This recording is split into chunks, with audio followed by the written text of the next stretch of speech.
Guys, good morning.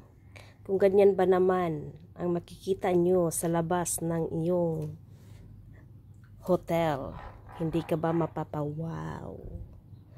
Wow! Tapos may mga narrow boat dyan. Yan oh. So,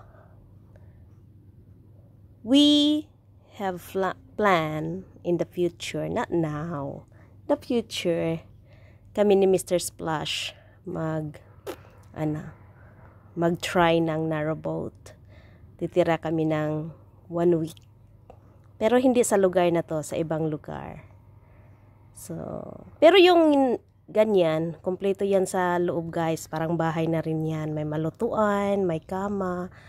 Parang yung modified na camper van. Ganon siya. Pero boat nga lang siya. O, diba?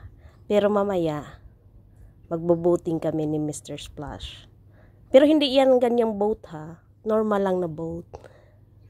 At yun, nandoon. O, diba? Yun yung church nila dyan. Methodist Church. Ang ganda. Ito ang St. Ives Cambridge. Sa labas ng Dolphin Hotel. Thank you for watching.